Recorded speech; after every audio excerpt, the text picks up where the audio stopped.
Vasudevaya. Om Namo Bhagavate Vasudevaya. Om Namo Bhagavate Vasudevaya. Hare Krishna, dear devotees, thank you for joining. We'd like to seek the blessings and permission of Radha and Krishna Balaram, Gonitai, Chilabhopad, Guru Maharaj, to continue with our overview of the Bhagavatam 10th Canto. So we're on chapter 62. And actually today I wanted to dedicate this to Kalindi Vilasani. This is the granddaughter of Trikalagya in America. His son's daughter, having a bit of a tough time. And I think she's undergoing operation now. In fact, there is a Zoom session going on now, which I'm in. And they're just chanting for her. She's undergoing the operation now as we speak. So she's only 9 weeks old. So we want to dedicate whatever we're doing today for her benefit so that she comes through this challenging time. So this is the Bhagavatam Slok, chapter 62, 10th canto, 6th verse. Dohasasram Tayadatam param bharaya me avadat abhavat trilokyam patiyodharanam taram nalabetvad riti samam. So translation, these 1,000 arms you bestowed upon me have become merely a heavy burden. Besides you, I find no one in the three worlds worthy to fight.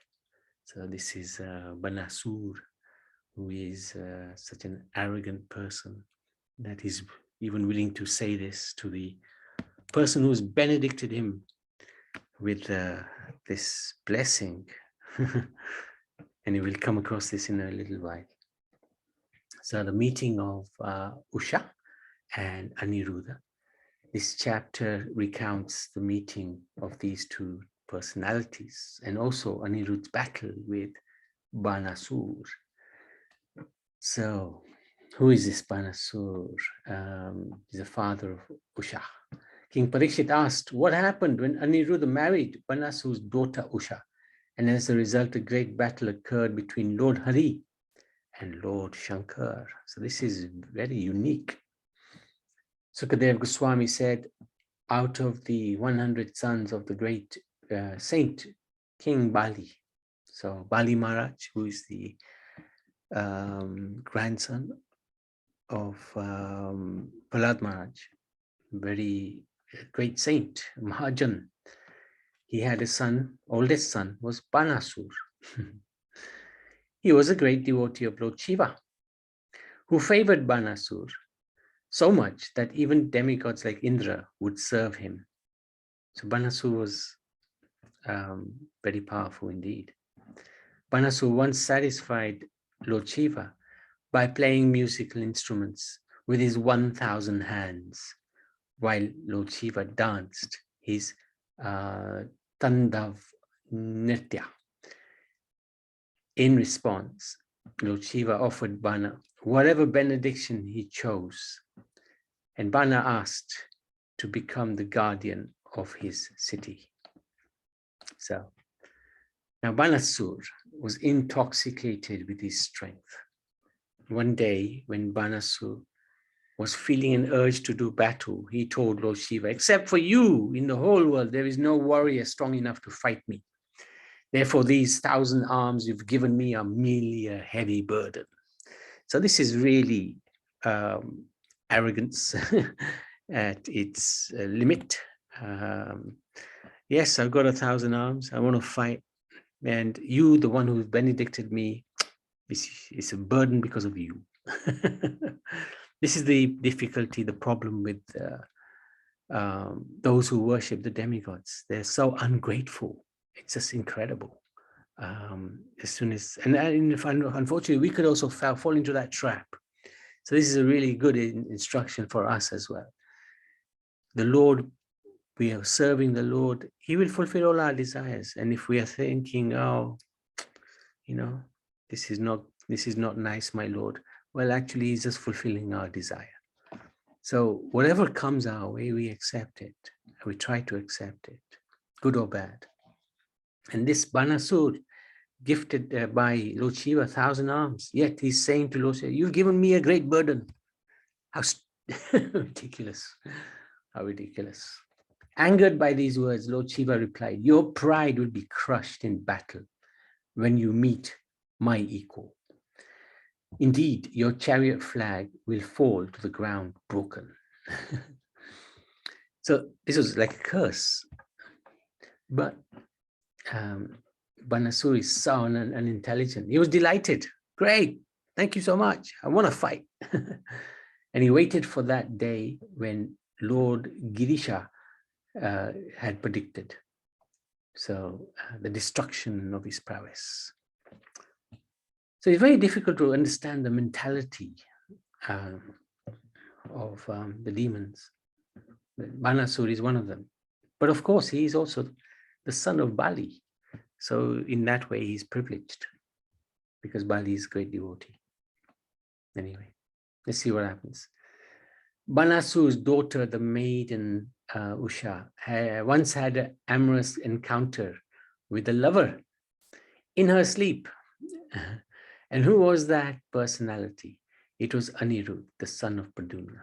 So several nights in a row this occurred until one night she failed to see him in her dreams. So this was a dream, right? But a very powerful dream. And then one day she didn't see him. So she suddenly woke and speaking aloud to him, Anirudh, in a state of agitation. But then she noticed that her maidservants were around, so she felt very embarrassed. So Usha had a very close friend, Chitalekha, who was a daughter of Banasur's minister called Kumbanda. So she, Chitalekha, asked her, who are you addressing? Who are you addressing? You were speaking about somebody. I'm interested to find out. And she was really intelligent, this Chitalekha. She had a great power. Anyway, Usha told her everything because they were close. In my dream, I saw a certain man who had a dark bluish complexion, lotus eyes, yellow garments, mighty arms. He was the kind who touches women's hearts. It is that lover I search for. After making me drink the honey of his lips, he has gone elsewhere. Thus he has thrown me, hankering fervently for him, into the ocean of distress. So,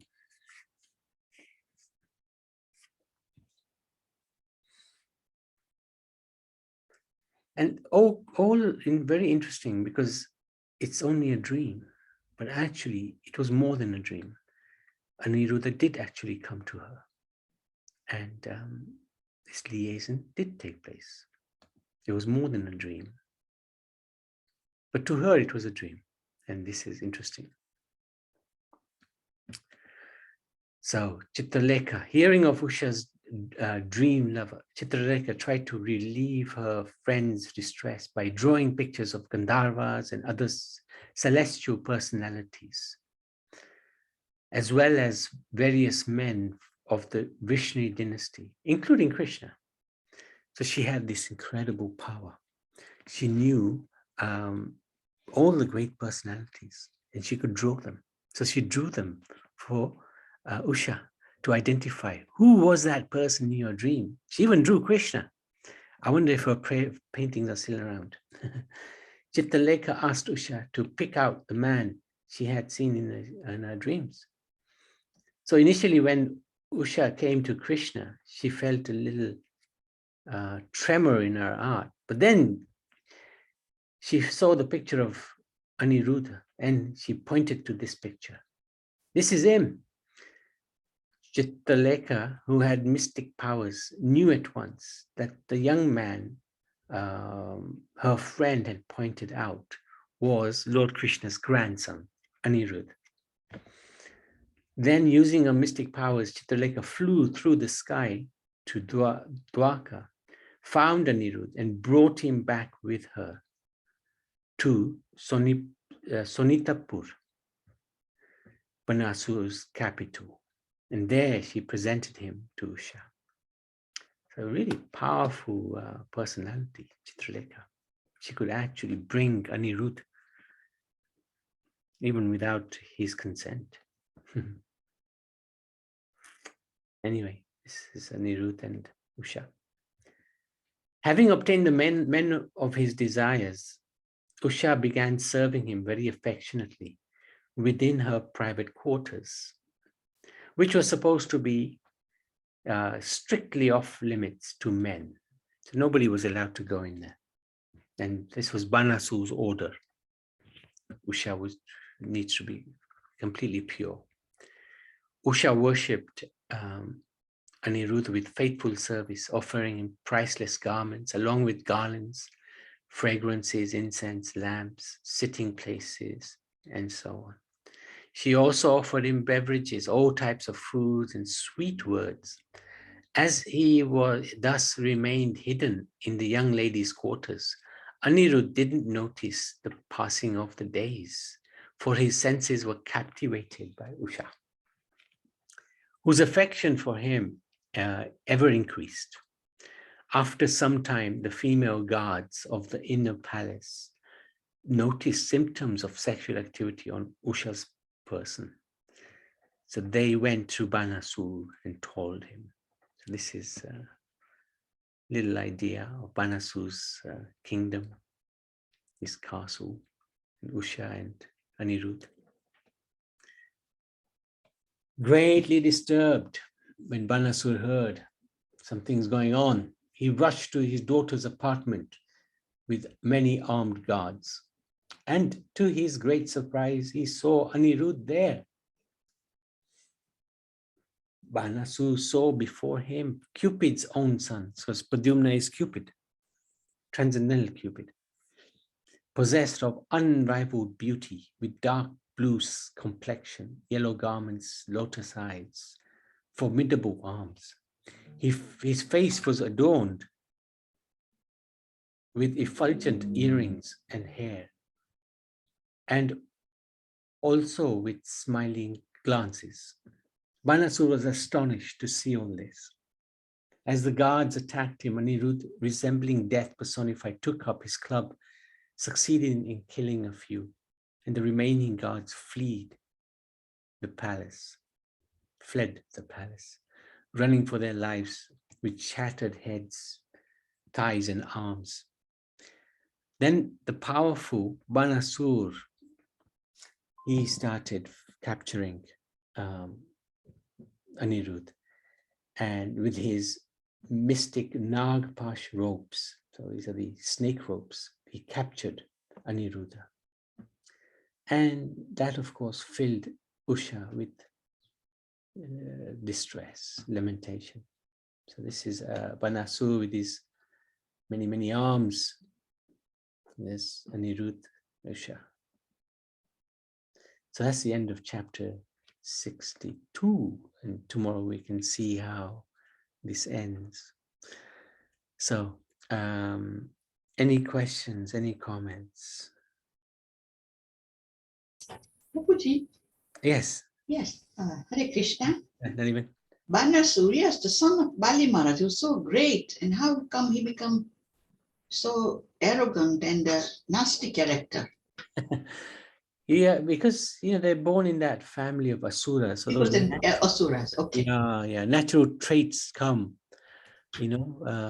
because Bali also had that, especially when he was capturing, Indra's kingdom. He had that mood of the mood of the Asuras.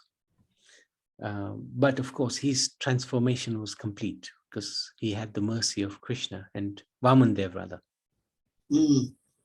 And but it's difficult when you're born with a certain nature. It's difficult to give it up. So Banasur also had, the Asura nature. But having said that, he was a great devotee of Lord Shiva, and he worshipped him very, very nice. Shiva became very pleased with him, to the extent we'll see tomorrow how Shiva pleaded with Krishna, please don't kill Banasur. And the Lord listened to Shiva, so he's it's interesting sort of how they connect with each other, even though they have such different personalities and different desires, different moods. It's mind-blowing, actually. Mind-blowing. But yeah, it's true. It's true. Bali Maharaj was such a great soul. It was a Mahajan, wasn't he? Yes, he's Mahajan. Mahajan, so. And he lives in a place where Vaman Dev is his gatekeeper. He can see the Lord anytime he wants, which is very rare, very, very rare. And parents can't control how their children are, isn't it? To a certain extent, till they are young. But when they are getting older, they're left on their own characteristics. Yeah. Yes, their own characteristics, their own karma. And I would go as far as to say children are a curse. Yeah. It's probably something in the last, like generally speaking, the children are some. 1 second. Yeah. Somebody's at the door. Oh. Yeah. You just come back, no problem.